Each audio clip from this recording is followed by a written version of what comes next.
Facultad de Ciencias Económicas de la Universidad de Buenos Aires. Les doy la bienvenida a todos y a todas a este octavo y último encuentro del ciclo para emprendedores 2023.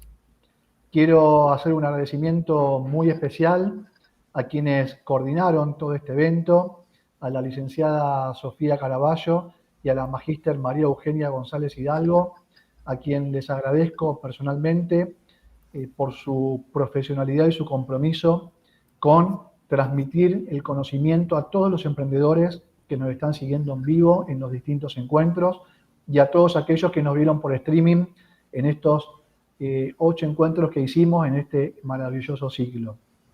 Quiero agradecer también a la Secretaría de Emprendedores de la Facultad, a la Fundación del Banco Itaú y a Hecho en UBA y al Centro de Estudiantes que también colaboraron con este ciclo. También quiero agradecerle a los graduados que nos siguen eligiendo para capacitarse, para perfeccionarse y para ser cada día mejor profesionales. No quiero extenderme mucho más, agradecerles también personalmente a quienes hoy van a ser de speakers, que son actuarios, egresados de la facultad, Dayana Levit y Pablo Calelo, a quien le agradezco también de corazón, que nos conocemos de hace muchos años, y bienvenidos a este ciclo de emprendedores. Bueno, Sofi, ¿cómo estás? Buenas tardes. Hola, buenas tardes. Bueno, nuevamente también agradecerles a todos los que se sumaron a todo el ciclo de charlas. Este es el último del año, pero desde el Centro Emprendedor con todo el equipo estamos planificando nuevas actividades para el año que viene, así que seguro se las haremos llegar. Bueno, agradecerles hoy también, como decía Rubén, a Dayana y a Pablo por hacer esta exposición y por sumarse a las actividades.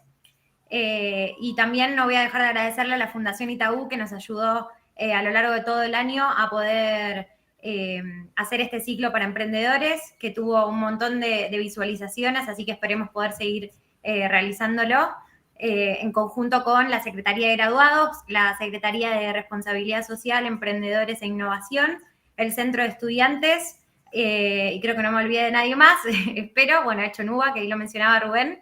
Así que gracias a todos por haber participado y a todos también, aprovecho ahora en este último encuentro, a todos los expositores que también dictaron las distintas charlas para emprendedores. Hoy nos tocan estos expertos, así que espero que la aprovechen y seguimos en contacto. Bueno, yo rápidamente lo que voy a hacer es presentar la temática y presentar a nuestros expositores. Hoy vamos a hablar de análisis de rentabilidad y para ello tenemos dos expertos. Pablo Calelo, los voy a presentar a cada uno. Pablo Calelo es actuario en economía, es egresado de la facultad, es docente de cálculo financiero, estadística 2, matemática para economistas y además de matemática, y su actividad profesional la realiza como consultor actuarial y capacitación en finanzas y riesgo. Y además nos acompaña también Dayana Levit, que es actuaria en administración también, es docente de matemática y es consultora actuarial y capacitadora en finanzas y riesgos.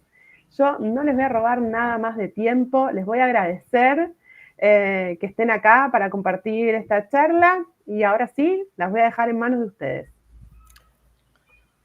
Muchas gracias. Muchas gracias por la presentación. Bueno, yo voy a tratar de acercarme lo más posible para que la cámara esté lo más estable posible. Desconozco los motivos, aclaro, no es que soy un holograma, ¿sí? Vamos a arrancar con la charla dentro de las posibilidades. ¿Vieron? Ahí se tranquilizó. Bueno, ¿se ve la presentación? Ahí está, muchas gracias. Bien, bueno, como ya explicaron las chicas, hoy vamos a hablar del análisis de rentabilidad, ¿sí? Es un tema que con frecuencia nosotros abordamos junto con Pablo, ¿sí? En la mayoría de nuestras charlas y también con las personas con las que colaboramos profesionalmente. La idea un poco del día de hoy es profundizar un poco sobre el análisis de rentabilidad y de alguna manera llevarlo al plano, digamos, más profesional, ¿sí? Por supuesto que en esta casa de estudios todos estudiamos o trabajamos o aprendimos de qué se trata el análisis de rentabilidad. La idea hoy es darle una mirada un poco más que tenga que ver con el negocio, ¿sí? De cara a este ciclo del cual estamos, digamos, participando. Bueno, ahí se me desconectó la cámara. Les pido disculpas, pero si me escuchan yo sigo hablando, ¿sí? Bien, entonces, primero y principal, cuando nosotros hablamos del análisis de rentabilidad, ¿sí? En general, utilizamos este tipo de análisis para algo que tiene que ver con decisiones de inversión. Y lo primero que se nos viene a la mente, ¿sí? Es pensar en los proyectos de inversión, pero en realidad no estamos hablando solamente de decisiones de inversión, de invertir en un activo financiero, sino que digamos, estamos abarcando un mundo más amplio. Entonces, la idea es empezar a pensar en qué casos vamos a trabajar con un análisis de rentabilidad o en qué casos vamos a tener la necesidad de llevar a cabo un análisis de rentabilidad. Primero tenemos que entender, digamos, quiénes son los que toman esas decisiones, ¿sí? Puede ser una persona particular que quiera participar de algún tipo de inversión, ya sea en algún activo financiero o lo que sería, por ejemplo, un proyecto inmobiliario, ¿no? Real estate, por dar un ejemplo, o una persona que quiere iniciar un negocio, ¿no? Que quiere hacer una inversión en bienes de capital para producir un producto y luego venderlo, por ejemplo. También estamos hablando de las personas tomadoras de decisiones en las compañías, ¿sí? Los gerentes, ¿sí? Gerentes de administración y finanzas, planificadores financieros, ¿sí? Y cuando hablamos, digamos, de gerentes, hablamos de grandes y de pequeñas empresas, ¿sí? También podemos hablar de las personas que administran carteras de inversión, ¿sí? Como es el caso, por ejemplo, de los fondos comunes de inversión, ¿sí? De los fideicomisos, ¿sí? De las personas que administran por ahí el dinero de otros, ¿sí? O sea que van a participar por ahí del mercado de capitales o de las inversiones, no por cuenta propia, ¿sí? Sino para un tercero. ¿Está bien? Entonces, ya fíjense que hablamos de quién, entonces también estamos entendiendo para qué y cómo, ¿sí? Cuando hablamos del para qué, de alguna manera ya lo dijimos, ¿sí? Estamos hablando de que podemos iniciar un nuevo negocio, ¿sí? Podemos querer participar de un negocio ya existente. También puede ser que en realidad nosotros no seamos los compradores, sino que seamos los vendedores y de alguna manera también hacemos algún análisis, ¿sí? Que tiene que ver con decisiones de inversión. A pesar de que nosotros seamos la parte vendedora y no la parte compradora, las herramientas siempre son las mismas. Y ahora en un ratito vamos a hablar de cuáles son esas herramientas que llevan a cabo este proceso, digamos, de evaluación de proyectos o decisiones de inversión, ¿sí? Bien, perfecto. Entonces, como dije antes, las características del decisor son importantes. ¿Es lo mismo un gerente de planeamiento de una Big Four o de una multinacional que tiene a su cargo todo un departamento y debe rendir cuentas a un directorio que, por ejemplo, el gerente general de una pyme? No, no es lo mismo. Y las decisiones de inversión que van a tomar, ¿sí? Van a ser en consecuencia con su entorno, con su contexto. Por supuesto que los dos tienen una enorme responsabilidad, pero no es lo mismo la capacidad de inversión que tiene una gran compañía y no es lo mismo la capacidad de inversión, por ejemplo, que tiene una pyme. Ni hablar de un inversor individual. Entonces, todo lo que tiene que ver con la teoría de la decisión, ¿sí? Está vinculado al contexto en el cual llevamos a cabo la decisión. Hay que entender muy bien para qué y quién va a tomar la decisión, ¿sí? Bien. Hoy vamos a hablar entonces de las decisiones de inversión, ¿sí? Acá pusimos un dibujo muy gracioso de un van y una TIR, que en general son las herramientas que nosotros utilizamos, ¿sí? Para llevar a cabo estas famosas decisiones de inversión. ¿Por qué? Porque en realidad yo podría decidir como yo quisiera, pero nosotros fuimos a la facultad y ¿qué aprendimos? Y bueno, en la facultad nos enseñaron que hay formas y técnicas y herramientas que están vinculadas a la estadística y a las finanzas que nos ayudan a tomar lo que se llaman decisiones mejor formadas, ¿sí? No sabemos si van a ser mejores decisiones, pero seguro que con estas herramientas el proceso decisorio va a ser más apropiado, ¿sí? Y se va a llevar a cabo de la forma correcta. Hay muchas formas, digamos, de medir la rentabilidad, pero la realidad es que las principales y a las que siempre sí o sí debemos recurrir son los famosos VAN y TIR. El VAN, ¿qué es? El valor actual neto, ¿sí? Y la TIR es la famosa tasa interna de retorno. Me interesa repasarlo por arriba Y más que nada, la idea hoy es hablar de esas cosas que nadie dice cuando hablamos de Iván y Tir. Las definiciones más formales las vamos a repasar, pero siempre la idea es tocar esas cositas, digamos, esos condimentos, como decimos con Pablo, de los cuales nadie habla, ¿sí? Eso es lo que queremos traer a esta charla, ¿sí? Entonces, el VAN, que es el valor actual neto, ¿sí? Me permite, digamos, retrotrayendo el día de hoy o actualizando los flujos de fondos futuros de mi inversión, decidir si voy a realizar o no un proyecto. No puse la fórmula matemática porque la realidad es que yo quería hacer foco más en el concepto que en la matemática, ¿sí? Lo que tiene de interesante el VAN es que si yo calculo el VAN para un proyecto de inversión, ya sea un proyecto nuevo o un proyecto que en realidad ya está en marcha y en el cual yo quiero entrar, ¿sí? Es simplemente me paro en el momento cero y calculo el valor actual del flujo de fondos. Yo con la herramienta VAN puedo decidir si ese proyecto me interesa o no me interesa. ¿Cuál va a ser la regla de decisión?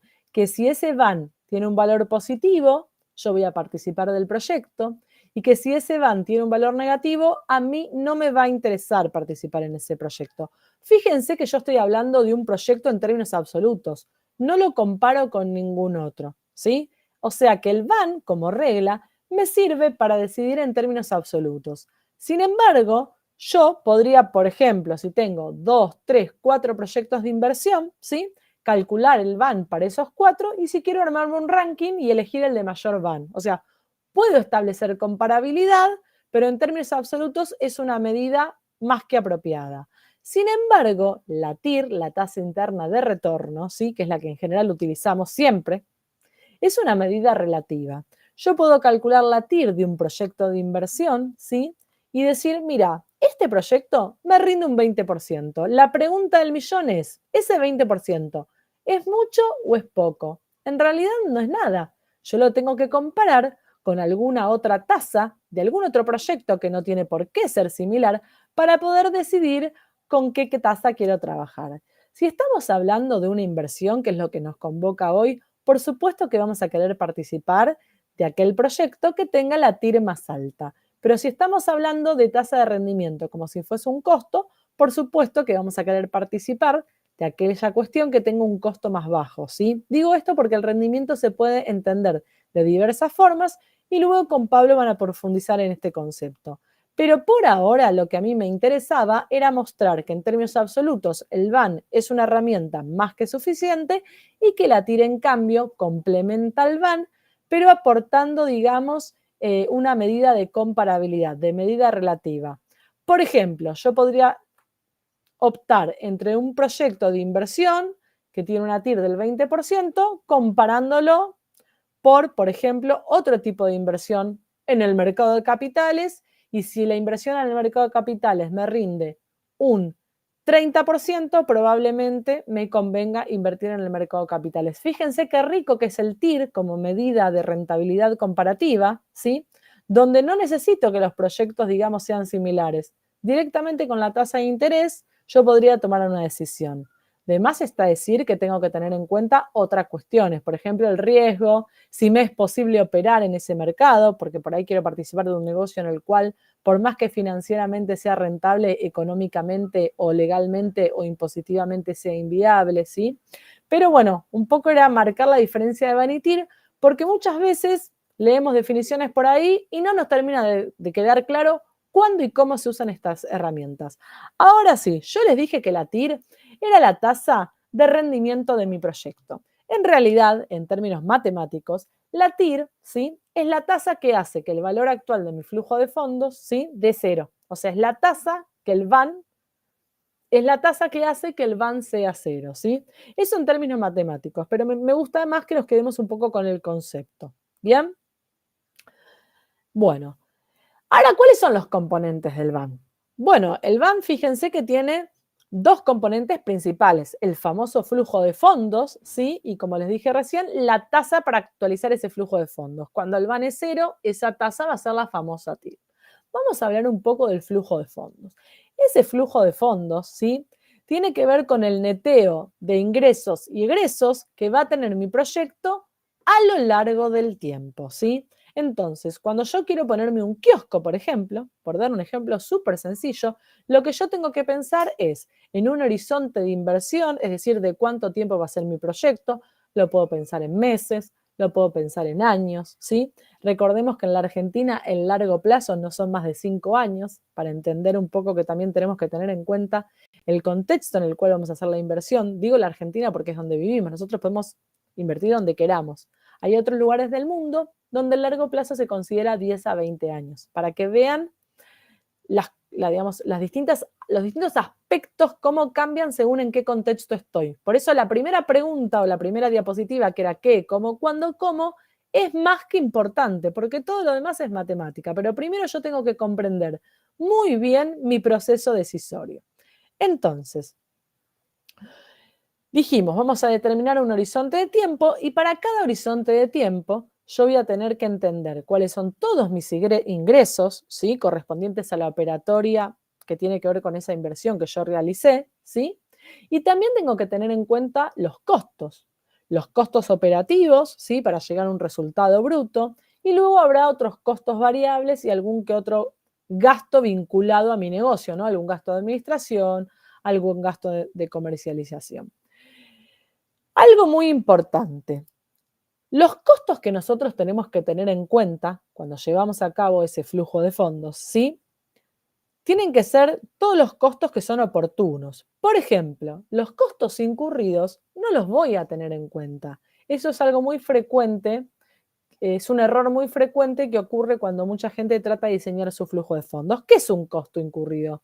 Es un costo que yo, digamos, el costo hundido, perdón. ¿Qué es el costo hundido? Es un costo al cual yo incurrí, pero en realidad nunca lo voy a recuperar. Por ejemplo, un estudio de marketing de mi proyecto.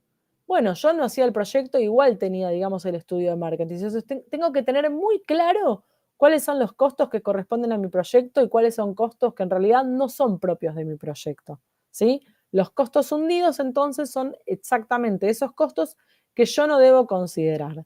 Fíjense que yo estoy hablando de Argentina, ¿sí? Y estoy hablando de proyectar a futuro con todo lo que eso implica, ¿sí? Un flujo de fondos.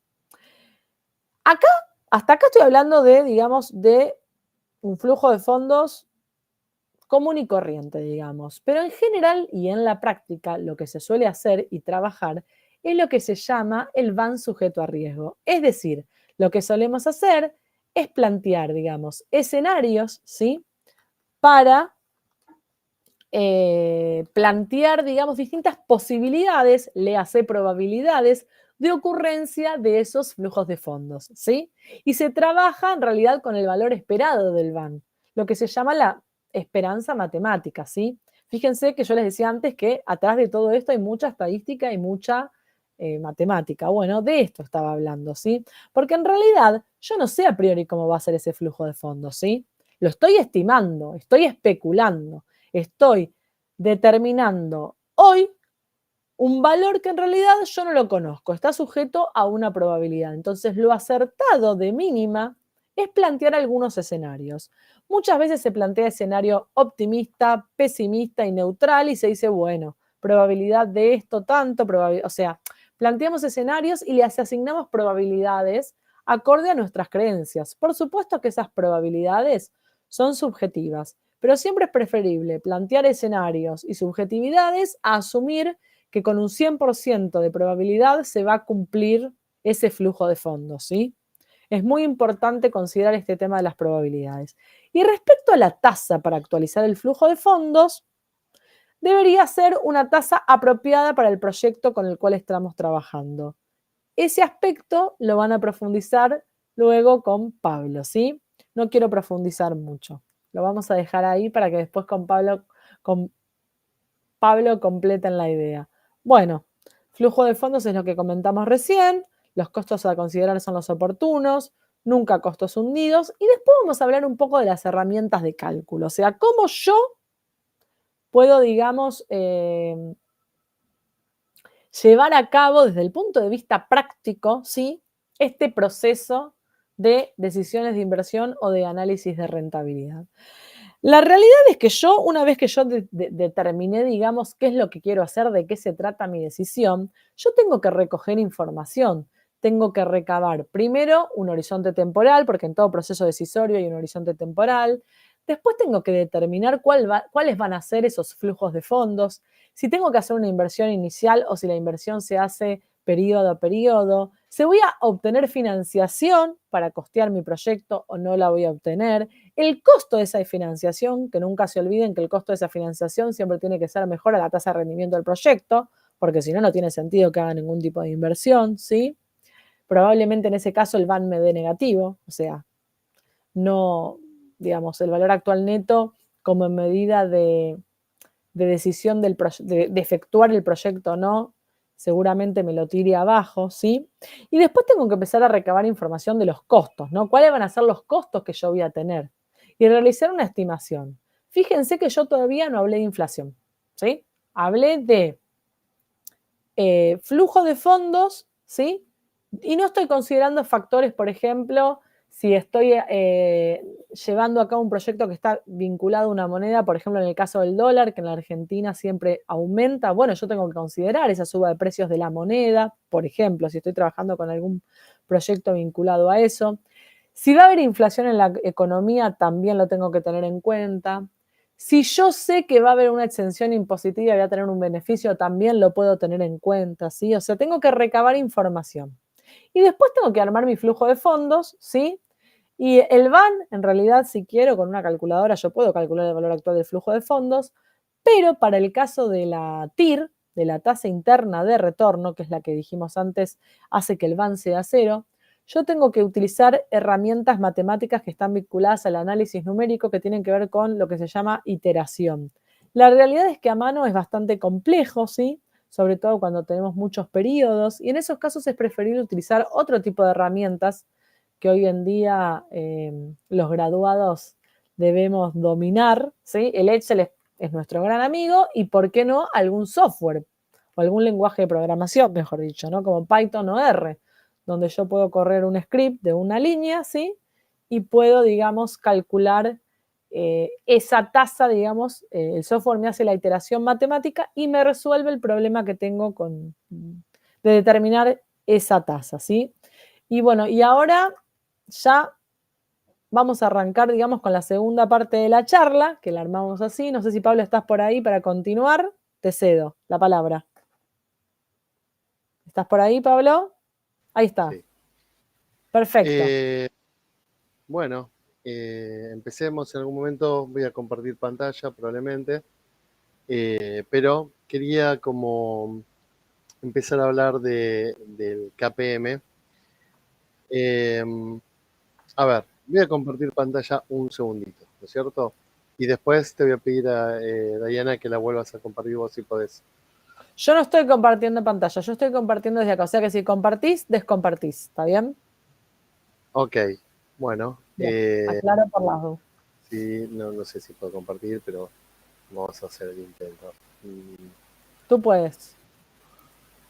Bueno, empecemos por esto. Básicamente, cuando uno calcula el VAN, lo que uno está haciendo es hallar el valor actual de los flujos de fondos y lo está retrae los flujos a una tasa, ¿sí? Mientras voy a ver si puedo, acá,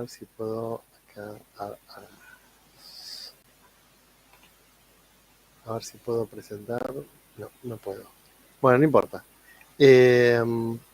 Uno tiene que retraer los fondos a una tasa. Ahora, ¿cuál es la tasa apropiada para cada proyecto, ¿no es cierto? Esa sería la pregunta. Y voy a poner un ejemplo, ¿sí? Un ejemplo que es bastante común para las personas que quizás no estudiaron en ciencias económicas y tienen que hacer algún proyecto de inversión. Imagínense que el 1 de enero del 2023 ponen 100 pesos en una institución financiera y retiran 110, ¿no es cierto? Dentro de un año. O sea, 1 de enero ponen 100 pesos y el 1 de enero del 2024 retiran 110. No sé si quienes me están escuchando, pero ¿qué pensarían de alguien que obtuvo 10 pesos en un año habiendo puesto 100? O sea, que ganó un 10%. Bueno, una persona que quizás no tiene formación de económicas diría, gané solo 10 pesos, ¿sí? Pero siendo que la inflación es, como por ahora, más o menos el 120%, uno en realidad perdió como en la guerra. Es decir, para un egresado de económicas, lo que uno hubiera ganado normalmente, ¿sí?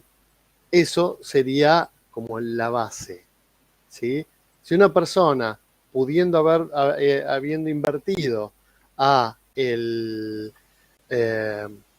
vamos a suponer, 120%, ganó un 10%, uno como profesional de económicas es como si hubiera perdido un 90% y no hubiera ganado menos. ¿Me explico? Entonces, me gustaría tener la imagen mental de una persona que está nadando en el mar, ¿no?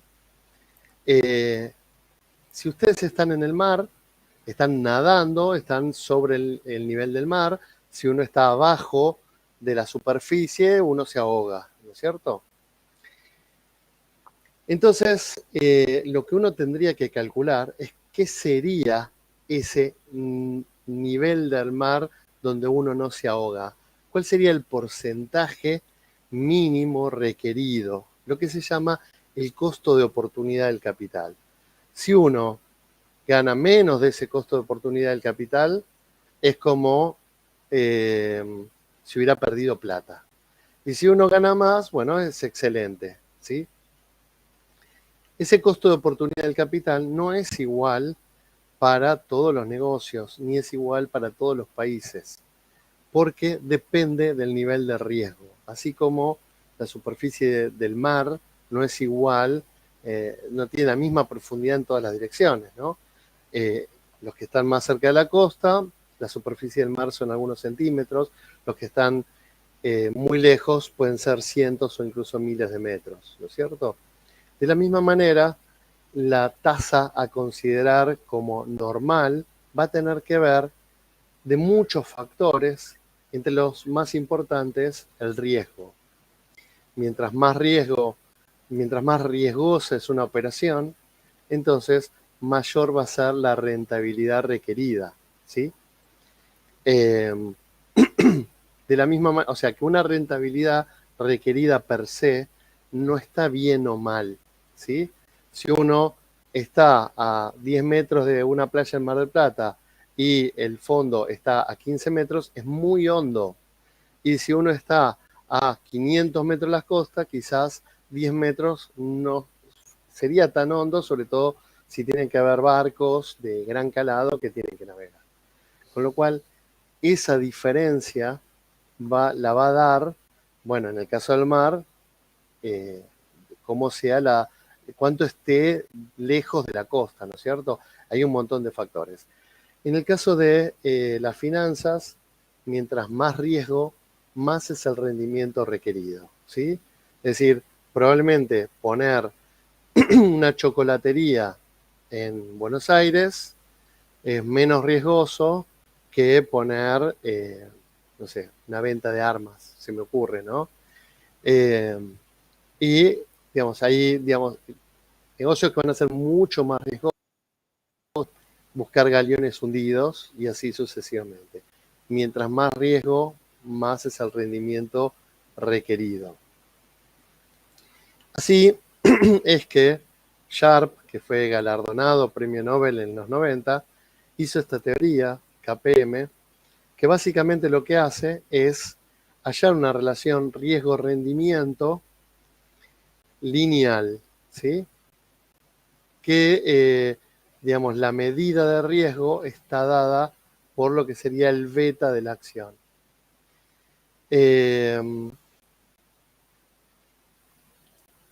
Lo que me gustaría, digamos, Sharpe esto lo hizo basándose en la teoría de Markovich,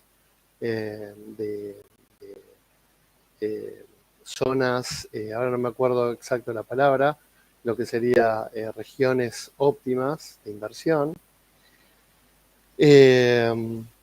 y requiere varios supuestos para que se use, para que sea usada. Una es que los mercados son eficientes, ¿sí? Después el inversor trata de maximizar la relación rendimiento-riesgo, es decir, para cada nivel de riesgo maximiza el rendimiento, o lo que es lo mismo que decir que para cada rendimiento minimizo el riesgo.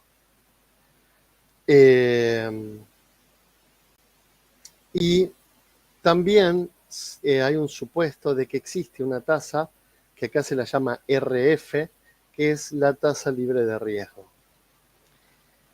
Realmente es algo que pega mucho, digamos, calza mucho esta teoría con la de las fronteras, con la de las fronteras óptimas, que también se usa una tasa libre de riesgo que es tangente a las fronteras óptimas, y nos da una idea intuitiva y muchas veces muy útil de dónde está ese nivel del mar, ¿no?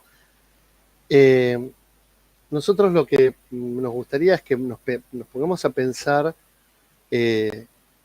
cuáles son las críticas que uno debería hacerle, porque en el mercado argentino es bastante difícil de usar este tipo de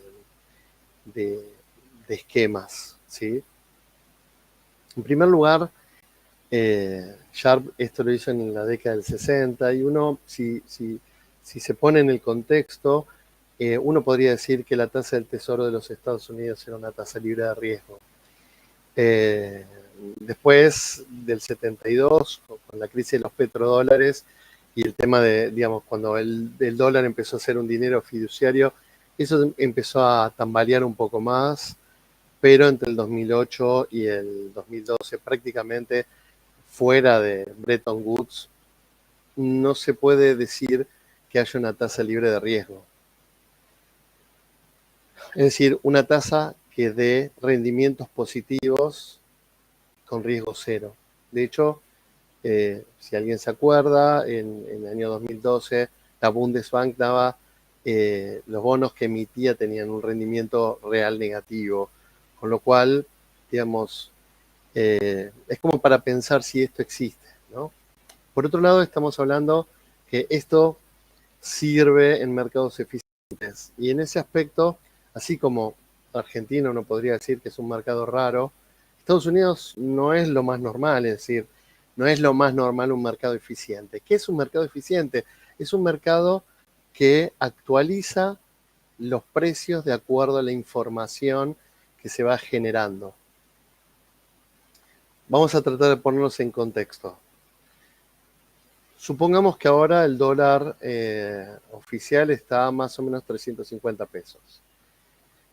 El mercado tiene una expectativa de que el dólar va a subir, y eso uno lo puede ver a partir de los futuros del dólar. Supongamos que los futuros del dólar a fin de año está a 570 pesos, para tener una idea. Entonces, uno puede comprar y vender dólares hoy, o también puede negociar con los futuros, es decir, comprar dólares a 570 pesos en el futuro y hacer el contrato hoy, ¿no? Eso es lo que piensa hoy el mercado. Ahora, imagínense que hay un meteorito en la pampa húmeda, ¿no? Lo que fuera. Y automáticamente esa dificultad de que nosotros consigamos dólares a partir de la exportación va a generar instantáneamente una subida del dólar. Imaginemos que se duplica el dólar y pasa hoy mismo 50 a 700. ¿Qué pasa con los futuros? ¿Qué pasa con los futuros? Bueno, prácticamente de manera instantánea tendrían que subir el dólar a 1140, por ese impacto. ¿Y por qué van a subir? Subir en virtud de la oferta y la demanda. Es decir, va a haber algunos arbitradores que van a tener una pequeña ganancia inicial vendiendo el dólar comprando dólares a 570 y vendiéndolos dentro de un mes a 1100, pero a fuerza de volumen, rápidamente eso se va a corregir, ¿sí? Se va a corregir en un mes, el dólar, el futuro un mes, probablemente tarda un poco más el de 2 meses, un poquito más el de 3 meses, un poco más el de 4, un poco más el de 5, un poco más el de 6, hasta que eso se va a ir normalizando velozmente. Argentina tiene un mercado de dólares a futuros muy grande, muy voluminoso, y todos esos futuros, la información del cometa la va a aceptar rápidamente. Ahora, ¿qué pasa con el resto de los commodities, o el resto de las acciones, o el resto de los bonos? ¿En qué velocidad van adaptando esa información? Es decir, no siempre se negocian todas las cosas. Probablemente en Norteamérica sí, pero es un mercado inmenso y eso es bastante raro a nivel, por ejemplo, en Latinoamérica probablemente no exista ningún mercado que tenga esa velocidad. Es decir, no son tan eficientes, no incorporan toda la información, es más fácil arbitrar, por lo tanto, la rentabilidad no es siempre la misma. Eso en primer lugar. Después, los inversores maximizan siempre el riesgo. Sí, o sea, la relación riesgo-rendimiento, o mejor dicho, rendimiento-riesgo, más riesgo posible, menos riesgo, más rendimiento, ¿no? Eso quiero decir. Bueno, sí, eso también sucede, pero no es la única razón por las cuales los inversores invierten, porque no todos los inversores son especuladores, ¿sí? Hay inversores que necesitan calzar flujos, entonces invierten también en plazos diferentes, ¿sí? No es lo mismo las inversiones de una compañía de seguros de vida, que puede tener inversiones a 30 años, que las inversiones de Petrobras en petróleo, que probablemente sea 1 o 2 años, no a 30, ¿sí? Nadie compra petróleo a 30 años. Es decir, hay cuestiones, ¿sí?, que también son parte de las decisiones. En un momento se hablaba de ecosistemas financieros y de segmentos financieros donde había lógicas, pero dentro de ciertas burbujas, ¿no es cierto? Después, es decir, estos supuestos, que el que haya una tasa libre de riesgo, el que las personas maximicen, ¿no es cierto? Y que los mercados sean eficientes, bueno, son supuestos que cada vez son más volátiles. Eso no quiere decir que el KPM no sirva. Lo que quiero decir es como que el nivel del mar uno lo tiene que ver de manera borrosa, así como uno ve el horizonte borroso. Ahora estoy hablando del concepto matemático de borrosidad, ¿no es cierto? Es decir, donde el número 7 puede estar entre 8 y 10, ¿no es cierto? Entre 5 y 9, ¿no? El concepto de borrosidad es un concepto que a veces necesitamos. Hay gente en la facultad que analiza lo que es la matemática borrosa también, ¿no? Después, la relación riesgo-rendimiento es siempre y bajo todo concepto lineal. Bueno, esto no podemos decir siempre que es tan así, ¿no es cierto? Acá están los premios Nobel Franco Modigliani y Miller, que colaboraron, así como Sharpe, como Markovich, Fama, hicieron bastante profunda, bueno, Irving Fisher y el matemático von Neumann, todos genios impresionantes, ¿no? Bien, entonces estamos con respecto al KPM.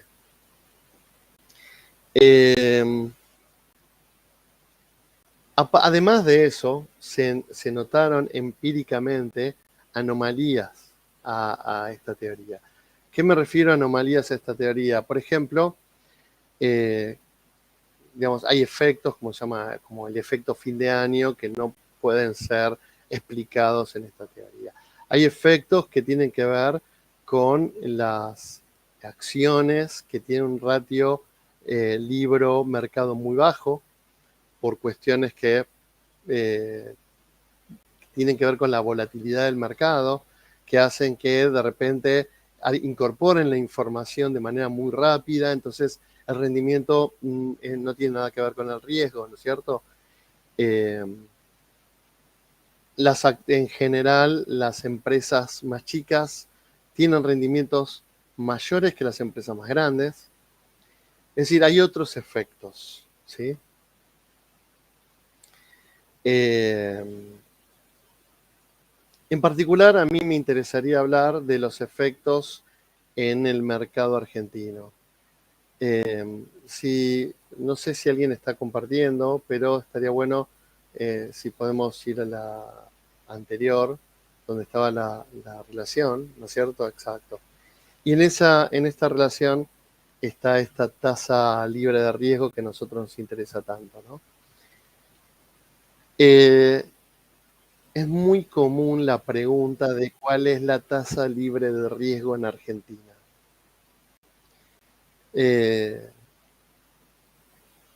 ¿Qué es lo que necesitamos como tasa libre de riesgo en Argentina? En principio, uno tiene que, digamos que vamos a hablar de rendimientos en dólares, no rendimientos en pesos, es decir, no vamos a incorporar la inflación al análisis, vamos a incorporar el riesgo. La tasa libre de riesgo, que es la tasa que se considera como la tasa en Estados Unidos, la tasa del Tesoro de los Estados Unidos, está en torno al 3%, y en Argentina el riesgo país, que es el que habría que sumarle a la tasa libre de riesgo, está en el orden de los 2.500 puntos. La pregunta ¿es razonable decir que uno requiere un rendimiento en dólares del 28%? Bueno, para eso vamos a tratar de tomar los datos con mayor profundidad. Cuando uno habla del 3% de la tasa del tesoro, que es un dato pico en los últimos años, está hablando del rendimiento de los bonos a 10 años. Cuando uno habla de los 2.500 puntos del riesgo país, está tomando la TIR, a grandes rasgos, de una cantidad, la TIR promedio de un montón de bonos.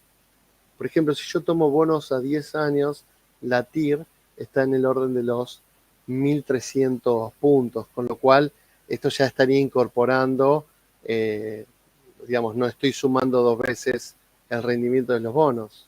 Fíjense cómo cae esos 2.500 puntos a 1.300, ¿no es cierto? Es decir, la volatilidad del mercado argentino y que no cumple ninguna de estas cosas, ni eficiente, hace que no tenga que revisar cuál es la teoría que se adapta al mercado argentino actual.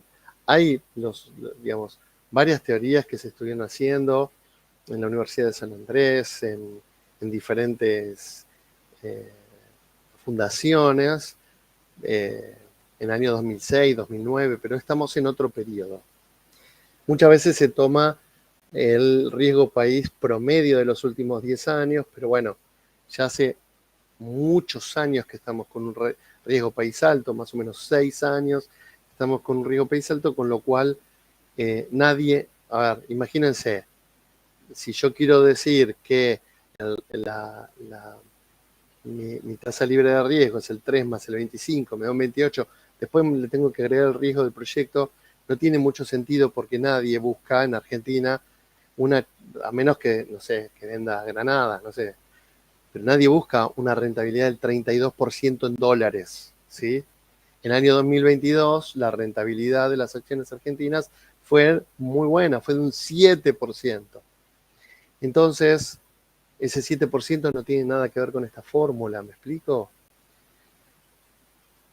Por eso, Dayana al principio habló de que todo tiene que ver no solamente con el contexto, sino con quién es el tomador de decisión. Si yo tengo una tornería en, no sé, Quilmes, para poner un ejemplo, yo no puedo invertir en tornerías en Alaska. Solamente voy a poder invertir en mi tornería, así que la inversión que yo voy a hacer es la única inversión que yo voy a poder hacer. ¿Me explico? Entonces, todos esos ingredientes van a tener que estar en el análisis. Si yo estoy recibiendo un préstamo y me van a cobrar un 20% en dólares, yo no necesito ganar más. Entonces, muchas veces depende de cuál es la perspectiva. Un gran inversor en un segundo se mueve de un mercado a otro. Un pequeño inversor, moverse en Estados Unidos, declarar una residencia, bueno, requiere gastos que depende de la magnitud del negocio se van a poder hacer o no. Entonces, por eso para mí es importante entender, si alguien que esté en una pyme está escuchando, cómo hay que tener con pinzas esto. Yo vi los R cuadrado, que son los grados de asimilación que puede tener esta fórmula con la realidad en la década del 60, y a veces eran del 50%, del 60%, tampoco era que eran espectaculares, ¿no es cierto? No es física cuántica esto, ¿no? Pero si encima, con el paso del tiempo, esta fórmula se empezó a ir deteriorando, ¿no? Por la realidad, es importante que el tomador de decisión argentino tenga en cuenta que estas cuestiones tienen como una variabilidad bastante grande. La fórmula conceptualmente sigue siendo válida. Uno a más riesgo, más rentabilidad. Intuitivamente sigue siendo muy útil, pero después cuando uno quiere mirar los cálculos finos, es importante entender lo que uno está haciendo y en qué contexto uno está tomando esa decisión. Dayana, ¿querés que digamos algo más? No, perdón, Si acá no, estoy. Tengo cámara, tengo la cámara apagada, pero estoy acá. Apagué para el sonido para no interrumpir. No, me parece que a modo de cierre, después vemos si queda alguna pregunta, le damos el pase a María Eugenia. a María Eugenia, sí. Sí.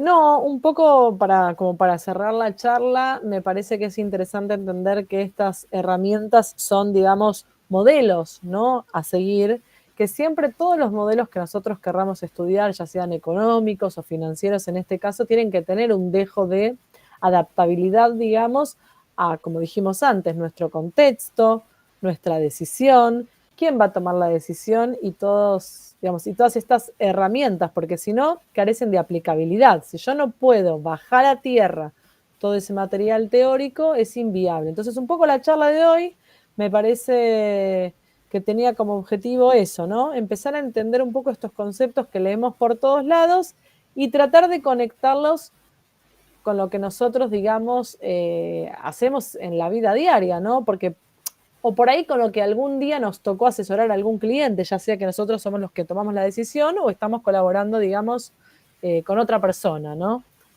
Entonces, nada, eso. Que eso entiendo también que es el objetivo que tiene este ciclo al cual fuimos convocados.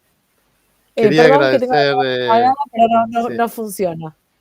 Quería agradecer también, antes de pasarte a María Eugenia, esta invitación de parte de Dayana, que ella lo querría agradecer con una sonrisa, pero bueno, primero estuvo con esas interferencias tipo televisión de la década del 80 y ahora directamente está en negro, así que les aseguro que tiene una sonrisa radiante para quienes nos invitaron. Te paso a vos, María Eugenia, que no te escucho, ¿eh? Estás muteada. No se te oye, ¿eh? Estás sin... Ah, sí, Perdón. sí. Está en proceso. Yo sí la veo. Está en Es tu proceso. venganza, Diana. Qué mala. Ahí, y bueno, dale, me A ver, callo ahora. y sí, ya, Ahí está, ahí perfecto, está. perfecto. Ahí una cuestión de permisos. Me tenían que habilitar para poder hablar. Bien. Digo que esto es en vivo, entonces estas cosas que le pasaron sí. a Diana pasan y no pasa nada. Digo, hay que seguir adelante con la charla, pero bueno, más allá de que hubiese sido interesante verla, lo importante, como le decía, es que nos pueda compartir el conocimiento y lo que ella sabe. Así que yo creo que salió perfecta. Siempre abrimos un espacio para alguna pregunta o duda que puedan llegar a tener los que están siguiendo la charla por el canal de YouTube. Así que si alguien quiere hacerle llegar a Pablo o a Diana alguna consulta, pueden hacerlo en el chat. Y mientras yo les digo que se queden tranquilos que la charla queda grabada, porque hay un montón de información, un montón de conocimientos y un montón de conceptos, así que aquella persona que quiera volver a mirarla, la puede encontrar en el canal de graduados y en el canal del Centro Emprendedor y repasarla. Y además contarles que están las otras 7 charlas también en el mismo canal, así que pueden acceder a todo el contenido que estuvimos generando durante este año. Veo que no llega ninguna consulta, creo que ha sido más que clara la presentación.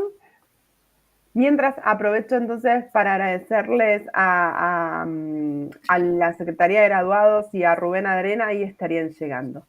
Ahora las vamos a leer. A Rubén Arena por la coordinación conjunta de estas charlas, también a la Secretaría de Emprendedores, al CESE, Hecho en UBA y a Fundación Itaú, que hemos trabajado todos de manera conjunta para la realización de este ciclo. Ahí Gastón acaba de hacer llegar una consulta que dice si estaría realizando con un bono libre de riesgo local, por ejemplo, que la misma duration que el proyecto, a ver si capaz que yo no... ¿Querés que yo la lea? Yo la leo. Mirá, yo la leo, dale, dice. Te leo, Pablo, y ahí contestamos. Dice, porque nos puso 3 mensajes uno atrás del otro. Pará. Claro. Dice, una consulta. Si estaría realizándolo con un bono libre de riesgo local, por ejemplo, de la misma duration que el proyecto, ¿uso la tasa de mercado? ¿Cómo entiendo yo? La del Merval libre descontada de inflación y dice, por más que los bonos argentinos no estén libres de riesgo, ¿estaría bien? O sea, básicamente está preguntando qué tasa utilizar, ¿no? Digo, para decidir si invierte o no. A ver si interpreté bien. Ah, se me congelaron. Pará, Pablo, ¿estás ahí? No, yo estoy acá, Genial. Pablo está congelado, no importa, puedo contestar sí, yo. No sé es una pregunta muy técnica, perdón, pero... No me pasa perdí en la nada. mitad. No pasa nada. A ver, la realidad es que es como dijimos antes, estos modelos teóricos que nosotros estamos planteando son modelos que, como vos bien dijimos y vos muy bien interpretaste, Gastón, hay que saber adaptar. A ver, sí me parece apropiado utilizar la duration como medida para entender que estamos hablando de la misma madurez, ¿no? Que estamos hablando de inversiones que son comparables. Eso me parece más que apropiado. Después me decís con qué tasa, digamos, descuento. Sí, a ver, si la inversión, digamos, es... lo que pasa es que depende de dónde sea la inversión, en realidad, porque yo lo que estoy pensando es lo siguiente, vos me estás hablando de qué tasa utilizarías para calcular el valor actual del flujo de fondos, pero si la inversión es en dólares, a mí me parece que la tasa no es la apropiada, ¿me entendés lo que te quiero decir?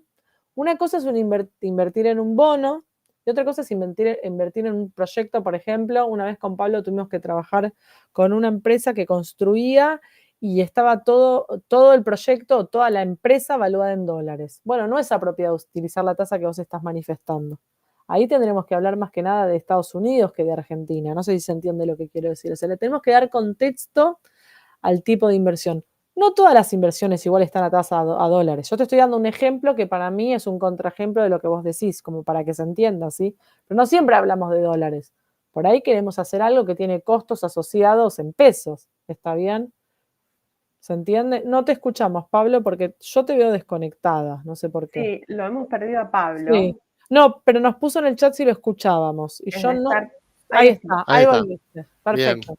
Lo que, Entonces, lo sí, que, lo que yo quería agregar a lo que vos dale, decías es que hay un dale, ejemplo que se llama inmunización de carteras, que es correcto. que vos pones todas tus inversiones en bonos en cantidades de manera que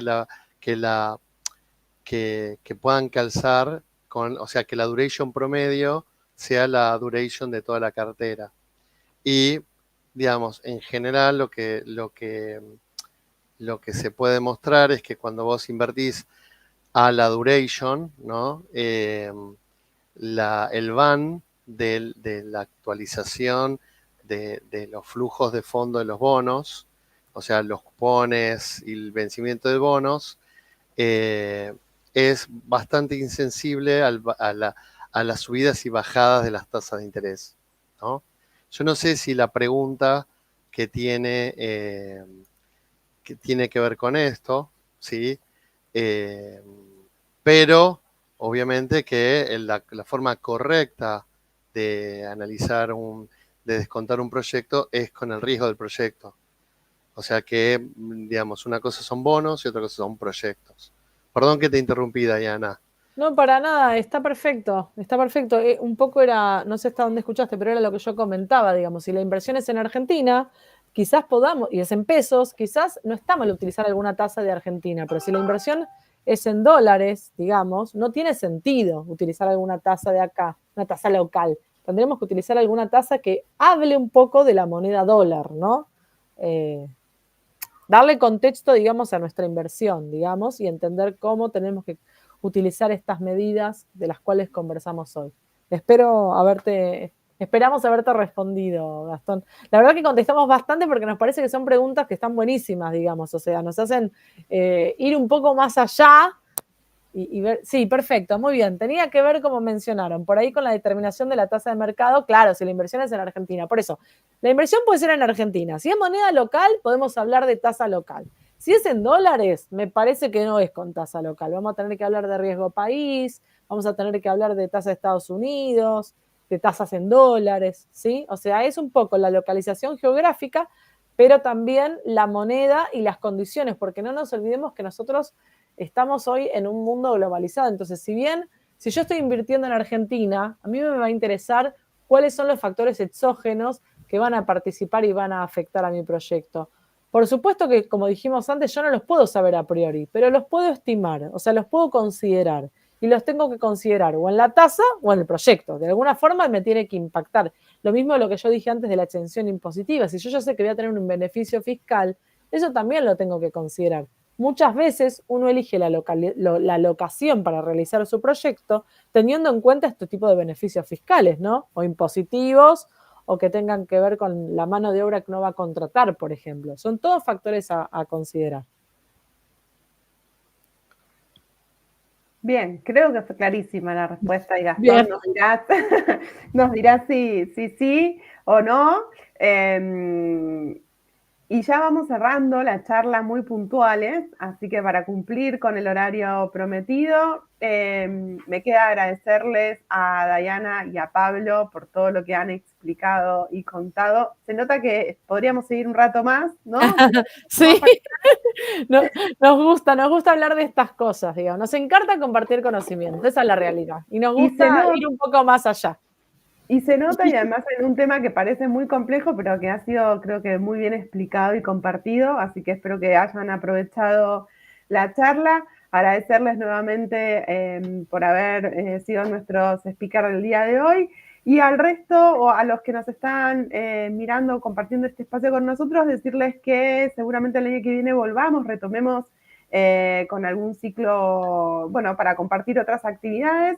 Así que los invitamos a que puedan seguir las redes sociales tanto del centro como de graduados como de la Facu para enterarse de cuáles son las próximas actividades que están por venir y agradecerles por haber compartido este año con nosotros. Bueno, muchas gracias. La verdad que ha sido un placer, nos sentimos súper a gusto. Me encantó la pregunta de Gastón porque sirvió para afianzar y contar otras cosas. Y bueno, muchas gracias por el espacio, como siempre, y siempre es un placer participar.